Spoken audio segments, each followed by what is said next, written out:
सिकारु च्यानललाई सब्सक्राइब गर्न भने नभुल्नुहोला।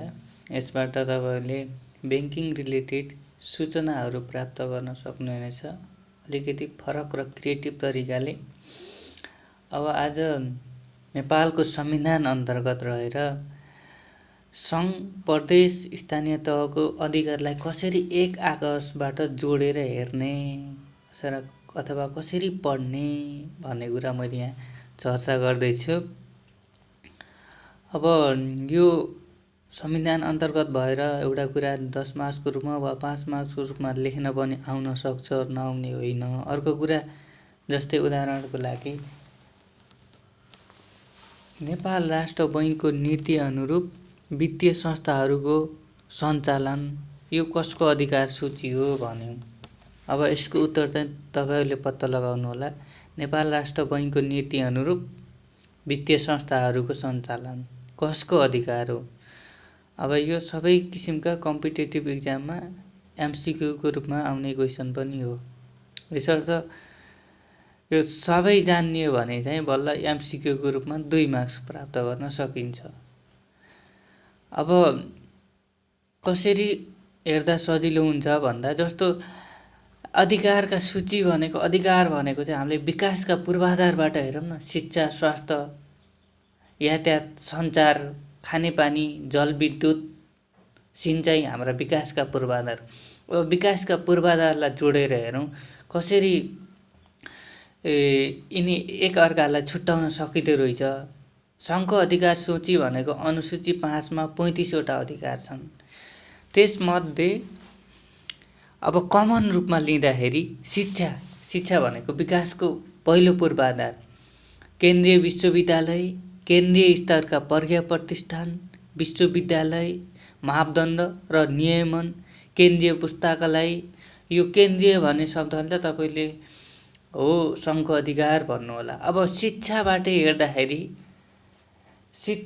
हेर्दाखेरि अब सङ्घकोलाई पनि त्यही अनुसार शिक्षाबाट नै हेर्ने, सङ्घकोलाई प्रदेशको लागि शिक्षाबाट नै हेर्ने र स्थानीय तहको लागि शिक्षाबाट नै हेर्ने।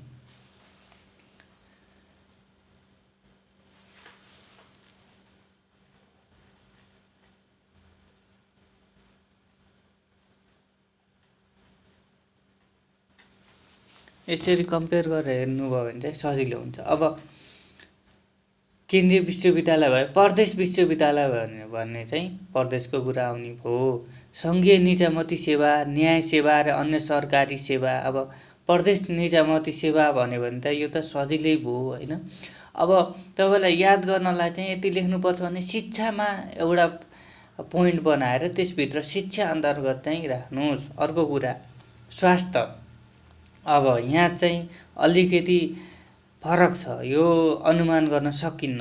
अब स्वास्थ्य नीति हेर्नुहोस् है, स्वास्थ्य नीति केन्द्रकै हो अनि स्वास्थ्य सेवा केन्द्रकै हो अथवा सङ्घकै हो। स्वास्थ्य मापदण्ड, गुणस्तर र अनुगमन, राष्ट्रिय वा विशिष्ट सेवा प्रदायक, अस्पताल, परम्परागत उपचार सेवा, सरुवा रोग नियन्त्रण, यिनी कुराहरू पनि केन्द्रकै कुरो। अब परम्परागत उपचार सेवा स्थानीय तहले गर्छ भन्दैमा स्थानीय तहको अधिकारमा पर्ने कुरो भएन। सरुवा रोग नियन्त्रण गर्ने कुरा, त्यसको नियन्त्रणको लागि चाहिँ केन्द्रीय रूपमै गर्नु पर्यो अथवा स्थानीय तहले गर्न पाएनन्, प्रदेशले गर्न पाएनन्। सरुवा रोग नियन्त्रण भन्ने कुरा केन्द्रको। अब यो हामीले स्वास्थ्य अन्तर्गत बनाइयो। फेरि विद्युत र सिँचाइ, विद्युतलाई छुट्टै सिँचाइलाई छुट्टै बनाउँदा नि भयो, विद्युतलाई र सिँचाइलाई एकै ठाउँ बनाउँदा पनि भयो। केन्द्रीय स्तरका ठुला विद्युत आयोजना, अब साना भन्यो भने चाहिँ स्थानीय तहमा जाने भयो। केन्द्रीय स्तरका ठुला विद्युत, सिँचाइ र अन्य आयोजना तथा परियोजना। अनि अन्तर्देशीय तथा अन्तर्प्रदेश विद्युत प्रसारण लाइन। ल हेर्नुहोस्, यो भनेको त केन्द्रमा बाहेक अन्त हुने कुरो भयो। अन्तर्प्रदेशीय तथा अन्तर्देशीय तथा अन्तर्प्रदेश। ल अन्तर्प्रदेश भन्दा साथ प्रदेशको कुरा हो भन्ने आउला होइन। अन्तर्प्रदेश एउटा प्रदेश र अर्को प्रदेश बीच त्यो सङ्घको अधिकारको सूची हो। त्यो सङ्घले मात्रै दिन सक्छ। एउटा प्रदेशले अर्को प्रदेशलाई अधिकार दिन सक्दैन। त्यही भएर अन्तर्प्रदेश भनेको चाहिँ एउटा प्रदेशको होइन, यो भने सङ्घको। अन्तर्प्रदेश विद्युत प्रसारण लाइन, आणविक ऊर्जा, वायुमण्डल र अन्तरिक्ष सम्बन्धी यो त सँगै हुनु पर्यो। जलस्रोतको संरक्षण र बहुआयामिक उपयोग सम्बन्धी नीति र मापदण्ड, राष्ट्रिय तथा अन्तर्राष्ट्रिय वातावरण व्यवस्थापन, राष्ट्रिय निकुञ्ज लौ हेर्नुहोस्। राष्ट्रिय भन्ने शब्दले पनि अनुमान गर्नु पर्यो कि यो सँगै हो। वन्यजन्तु आरक्षण तथा सिमसार क्षेत्र, राष्ट्रिय वन नीति, कार्बन सेवा, भू उपयोग नीति, बस्ती विकास नीति, पर्यटन नीति, जति पनि नीतिका कुराहरू छन् यिनी भनेको चाहिँ हाम्रो सङ्घले नै बनाउने हो, स्थानीय तहले बनाउन सक्दैनन् यस्ता कुराहरू। अब खानी तथा उत्खनन, अब यसमा चाहिँ दुईटा कुरा छन् हेर्नुहोस्। खानी तथा उत्खननमा दुईटा कुरा। खानी तथा उत्खनन भन्यो भने चाहिँ सङ्घको प्रदेशको चाहिँ खानी अन्वेषण र व्यवस्थापन भन्यो भने चाहिँ प्रदेशहरूको यहाँ जोकिन सक्छ। खानीलाई उत्खनन गर्ने काम प्रदेशले गर्न सक्दैन, तर खानीलाई खोज यहाँ खानी छ अन्वेषण गर्ने काम चाहिँ प्रदेशले गर्न सक्छ र यसलाई व्यवस्थापन गर्न सक्छ। उत्खनन गर्न ठुलो एमाउन्ट लाग्छ, त्यो सङ्घले पनि नगर्न सक्छ। अन्तर्राष्ट्रिय अनुदान अन्तर्राष्ट्रिय सहयोग चाहिन सक्छ, त्यही भएर सङ्घको अधिकारको सूचीमा पर्यो। तर खानी अन्वेषण यहाँ खानी छ भन्ने कुरा हेर्ने कुरा अनुमान गर्ने कुरा चाहिँ प्रदेशले पनि गर्न सक्छ, प्रदेशको अधिकारको सूची हो। यातायातबाट हेर्दा राष्ट्रिय यातायात नीति, रेल तथा राष्ट्रिय लोकमार्ग व्यवस्थापन, हवाई उड्डयन, अन्तर्राष्ट्रिय विमान। हवाई भनेको प्रदेशमा जाँदैन, हवाई उड्डयन भनेको प्रदेशको अधिकार सूची छैन। अन्तर्राष्ट्रिय विमानस्थल त अनुमान गरिएला, तर हवाई उड्डयन भनेको चाहिँ प्रदेशको होइन। सञ्चारमा दूरसञ्चार, रेडियो फ्रिक्वेन्सीको बाँडफाँड, रेडियो, टिभी र हुलाक, सुरक्षित छापाखाना। पर्यटनबाट हेर्नुहोस्, पुरातत्व महत्त्वका स्थान र प्राचीन स्मारक, बौद्धिक सम्पत्तिका कुराहरू प्रदेशमा जाने कुरो हुन्न। बौद्धिक सम्पत्ति भनेको पेटेन्ट, ट्रेडमार्क, डिजाइन, प्रतिलिपि अधिकार। अब व्यापारमा चाहिँ अन्तर्राष्ट्रिय व्यापार त सिधै हुने। विनिमय भनेको चाहिँ फरेन एक्सचेन्जको कारोबार प्रदेशले गर्न सक्दैन। बन्दरगाहको कुरा पनि प्रदेशले गर्न सक्दैन। क्वारेन्टाइन, अब क्वारेन्टाइनमा जोकिन सक्छ। अलि स्थानीय तहमा चाहिँ फटाफट कोभिडको बेलामा चाहिँ हाम्रा मानिसहरूलाई चाहिँ क्वारेन्टाइनमा राखियो, त्यो त स्थानीय तहको अधिकार सूची रहेछ नि, त्यो क्वारेन्टाइन र हो। यताको क्वारेन्टाइनको अर्थ छुट्टै बस्नु हो, क्वारेन्टाइनको मिनिङ चाहिँ। तर छुट्टै बस्नु भन्दैमा अहिले कोभिडको महामारीको बेलामा स्थानीय तह अथवा ओडाले राखेको छुट्टै बस्न राखेको क्वारेन्टाइन र यता माल सामानको रूपमा अन्तर्राष्ट्रिय सीमा पारबाट अथवा समुद्र पारबाट आएका माल सामानहरू क्वारेन्टाइनमा राख्ने कुरा छुट्टा कुरा। त्यही भएर क्वारेन्टाइन शब्द भनेको त्यो हामीले कोभिडको बेलामा प्रयोग गरिएको शब्दको अर्थ एउटै भए तापनि क्वारेन्टाइन फरक प्रयोजनको लागि भएको हुँदा क्वारेन्टाइन भनेको सङ्घको अधिकार सूची हो। क्वारेन्टाइन भनेको सङ्घको अधिकार हो।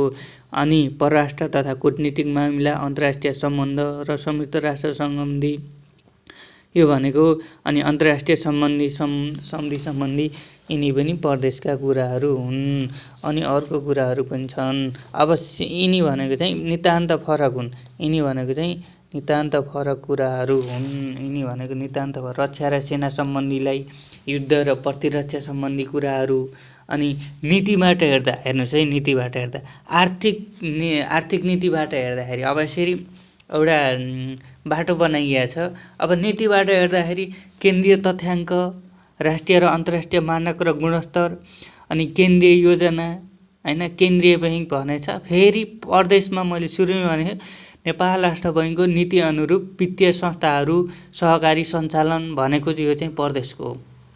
नेपाल राष्ट्र बैङ्कको नीति अनुरूप, आखिर नीति त नीति नै हो नि, तर त्यो प्रदेशको हो। तर केन्द्रीय बैङ्क, वित्तीय नीति, मौद्रिक नीति, मुद्रा र बैङ्किङ, विदेशी अनुदान, सहयोग र ऋण, बिमा नीति, धितोपत्र, सहकारी नियमन, यी सबै आर्थिक पार्टका कुरा भए। त्यही भएर आर्थिक नीतिमा पर्यो।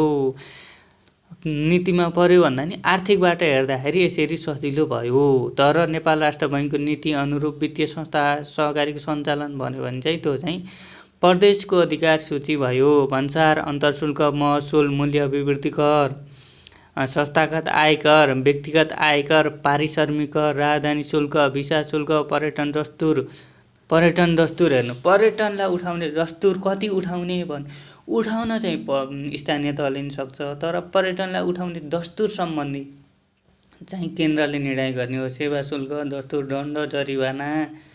अनि राज्यका निकायबाट हेर्नु, सङ्घीय निकाय भनेको कार्यपालिका, व्यवस्थापिका, न्यायपालिका जस्तो सङ्घीय व्यवस्थापिका, सङ्घीय कार्यपालिका, स्थानीय तह सम्बन्धी मामिला विशेष संरचना यो पनि सङ्घकै हुने भयो। सर्वोच्च अदालत, उच्च अदालत, जिल्ला अदालत सबै तहका न्याय प्रशासन सम्बन्धी कानुन चाहिँ सङ्घकै हो, स्थानीय तह र प्रदेशमा गएको छैन। अब सङ्घीय प्रदेश कार्यपालिका चाहिँ प्रदेशको हुन सक्यो, तर न्याय सम्बन्धी कुरा चाहिँ सङ्घमा मात्रै निहित छ। जस्तै सर्वोच्च अदालत, उच्च अदालत, जिल्ला अदालत तथा न्याय प्रशासन सम्बन्धी कानुन। संवैधानिक निकायहरू है, जति पनि संवैधानिक निकाय छन् तिनी निकायहरू, राष्ट्रिय महत्त्वका आयोगहरू। अब कानुनबाट हेर्दाखेरि फौजदारी कानुन, देवानी कानुनको निर्माण, नागरिकता, राहदानी, भिसा सम्बन्धी अध्यागमन, यिनी कुराहरू पनि के हो भन्दा सङ्घकै अधिकार सूची हो। यसरी यहाँ 34वटा छ र 35 नम्बरमा अन्य छ।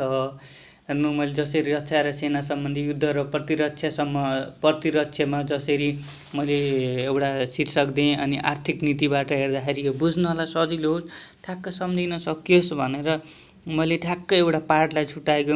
अनि राज्यका निकायबाट हेर्दाखेरि हैन, राज्यका निकाय अन्तर्गतै संवैधानिक निकायबाट हेर्दाखेरि, अनि कानुन बनाउने कानुनको तर्फबाट हेर्दा फौजदारी देवानीका कुराहरू। अनि त्यसपछि अब विकासका पूर्वाधारबाट हेरियो, विकासका पूर्वाधारबाट हेर्दा भनियो, विकासका पूर्वाधारबाट कसरी हेऱ्यो, शिक्षाबाट हेरियो, स्वास्थ्यबाट हेरियो है, यिनी कुराहरू, यातायात, सञ्चार, पर्यटन, अन्तर्राष्ट्रिय व्यापारबाट सबैबाट हेरियो। यसरी चाहिँ यो संरचनालाई, अधिकारका सूचीहरूले चाहिँ यसरी पाठ गरेर हेर्न सकिन्छ। अब शिक्षामा नि अब माविसम्मको शिक्षा अब के शिक्षामै जानियो, तर त्यो स्थानीय तहमा जाने भयो। यसरी शिक्षाको पाठलाई छुट्याउनुहोस्, स्वास्थ्यको पाठलाई छुट्याउनुहोस्, विद्युत र सिँचाइको पाठलाई छुट्याउनुहोस्, यातायातको पाठलाई छुट्याउनुहोस्, सञ्चारको पाठलाई छुट्याउनुहोस्, पर्यटनको पाठलाई छुट्याउनुहोस्। यसबाट चाहिँ तपाईँलाई अध्ययन गर्न हेर्न सजिलो हुने भयो।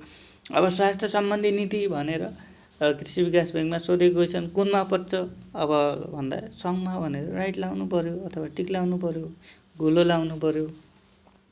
यसरी हेर्नुभयो भने सजिलो होला, अथवा आफ्नै विधि होला, आफ्ना विधि पनि अपनाउन सकिन्छ। यसरी पनि हेर्न सकिन्छ, जसरी हेर्दा पनि हुन्छ। तपाईँलाई जसरी सहज, प्रभावकारी र सरल हुन्छ त्यसरी नै हेर्नु अथवा बुझ्नु, मनन गर्नु राम्रो हुन्छ।